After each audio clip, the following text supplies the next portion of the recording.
নমস্কার সবাইকে। Income tax জমা করার ডিউ ডেট শেষ হতে চললো।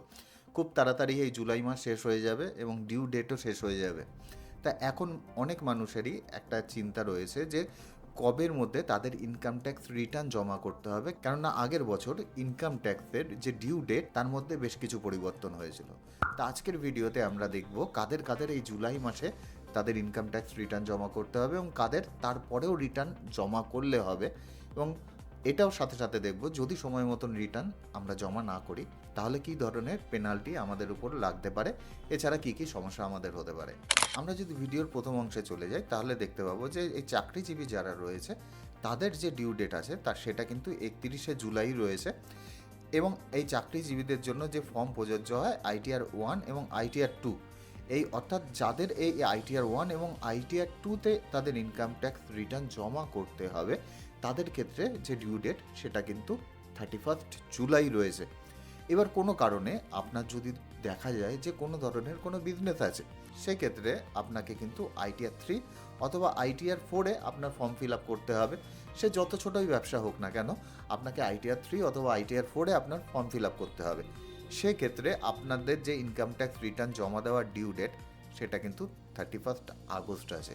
কিন্তু কোনো ব্যক্তির যদি এই ছোট ব্যবসা যদি না থাকে অথবা যে প্রফেশনাল ব্যক্তি, তাদের ক্ষেত্রেও দেখা যাবে প্রফেশনাল কিন্তু ব্যবসা একটুখানি বড় আকারে হয় এবং তাদের ট্যাক্স অডিট হয়, সেক্ষেত্রে তাদের কিন্তু রিটার্ন জমা দেওয়ার যে ডিউ ডেট সেটা কিন্তু 31 অক্টোবর আছে। এক্ষেত্রে যে ITR ফর্ম ইউজ করা যেতে পারে সেগুলো আমাদের এখানে দেওয়া রয়েছে আপনাদের রেফারেন্সের জন্য। এছাড়া যদি কারোর ট্রান্সফার প্রাইজিংয়ের কেস থাকে সেক্ষেত্রে 30শে নভেম্বরের একটা কিন্তু ডেডলাইন এখানে দেওয়া রয়েছে। এরপরে চলে আসি যে কেউ যদি দেখা যায় যে রিটার্ন সময় মতন জমা না করে সেক্ষেত্রে কী হতে পারে।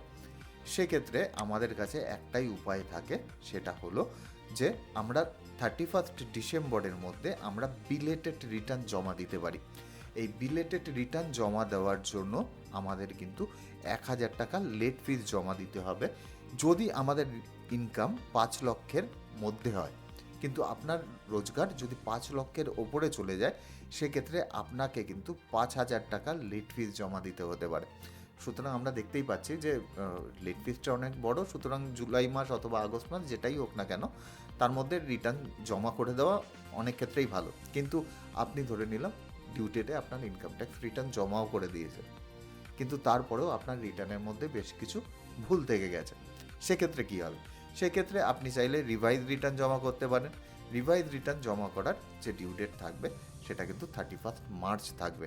এছাড়া আমরা এতদিন পর্যন্ত দেখতাম 31 ডিসেম্বর পর্যন্ত আমরা একটা সময় পেতাম যে এই রিটার্ন জমা করার, কিন্তু এখন থেকে এটা 31 মার্চ করা হয়েছে। 31 ডিসেম্বর পর্যন্ত নর্মাল টাইমিং আমাদের থাকবে, তারপরে মার্চ পর্যন্ত আমরা লেট ফিস জমা দিয়ে আমাদের ইনকাম ট্যাক্স রিটার্ন কিন্তু আমরা চাইলে জমা করতে পারবো।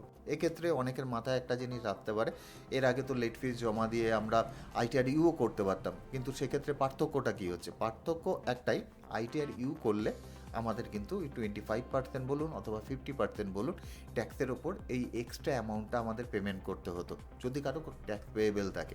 এক্ষেত্রে কিন্তু সেটা করতে হচ্ছে না। এবার প্রশ্ন আসে, কেউ যদি রিটার্ন জমা দিতে ভুলে যান অথবা কোনো কারণে দেওয়া হয়নি সেক্ষেত্রে কী হবে? সেক্ষেত্রে প্রথমত তো আপনি একটা সময় পাবেন হলো 31 জুলাই অথবা 31 আগস্ট, যেটাই আপনার ডিউ ডেট হোক কিনা তার মধ্যে রিটার্ন জমা করা। কিন্তু তার মধ্যে যদি জমা না করেন আপনি ডিসেম্বর পর্যন্ত সময় পাবেন বিলেটেড জমা করার। কিন্তু ডিসেম্বর পর্যন্ত যদি আপনি আপনার ইনকাম ট্যাক্স রিটার্ন জমা দিতে না পারেন সেক্ষেত্রে আপনি কিন্তু 31 মার্চ 2031 পর্যন্ত আপনি সময় পাবেন ITR ইউতে আপনার ইনকাম ট্যাক্স রিটার্ন জমা করার।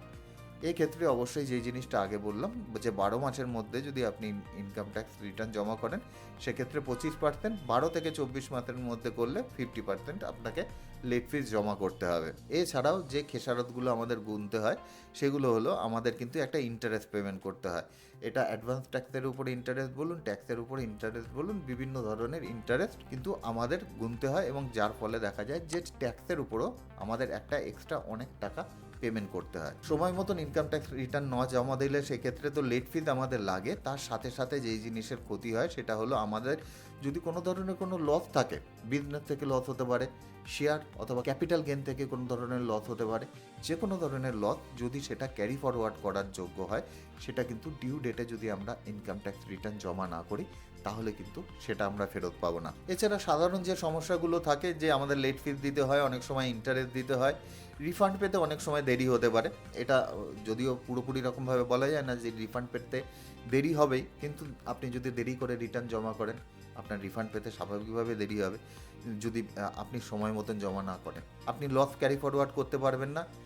ইনকাম ট্যাক্স নোটিশ আসতে পারে আপনি যদি আপনার ইনকাম ট্যাক্স রিটার্ন জমা না করেন, যদি আপনার ইনকাম ট্যাক্সেবল হয়। এছাড়া আপনি যদি সময় মতন আপনার ইনকাম ট্যাক্সের প্রিপারেশন না করেন, সেক্ষেত্রে যদি কোনো কারণে ওল্ড ট্যাক্স রেজিমে আপনার সুবিধা হয়, দেখা গেল শুধুমাত্র সময়ের অভাবে সেই ক্যালকুলেশন আপনার করা হলো না, এবং ওল্ড ট্যাক্স রেজিমের যে বেনিফিট সেটা কিন্তু আপনি নিতে পারলেন না। কেননা ডিউ ডেটের পরে ইনকাম ট্যাক্স রিটার্ন যদি আমরা জমা করি, সেক্ষেত্রে ওল্ড ট্যাক্স রেজিমে আমরা ইনকাম ট্যাক্স রিটার্ন জমা করতে পারি না। এছাড়া লোন অথবা ভিসার জন্য অ্যাপ্লিকেশানে ইনকাম ট্যাক্স রিটার্ন আমাদের লাগে, এবং সেক্ষেত্রেও কিন্তু সমস্যা তৈরি হতে পারে। এবার সংক্ষেপে যদি পুরো সাবজেক্টটা আলোচনা করি, তাহলে কিন্তু এখানে আমরা পুরো আপডেট এখানে দিয়ে দিয়েছি, চাইলে আপনারা স্ক্রিনশট নিয়ে নিতে পারেন যে কার কখন ইনকাম ট্যাক্স রিটার্ন জমা করার ডিউ ডেট রয়েছে। তাই এই ছিল ছোট্ট ভিডিও। আশা করি ভিডিওটা থেকে আপনাদের অল্প কিছু হলেও ভ্যালু প্রোভাইড করতে পারলাম। যদি ভিডিও ভালো লাগে বন্ধুবান্ধবের মধ্যে অবশ্যই শেয়ার করবে। দেখা হচ্ছে নেক্সট ভিডিওতে, ততক্ষণের জন্য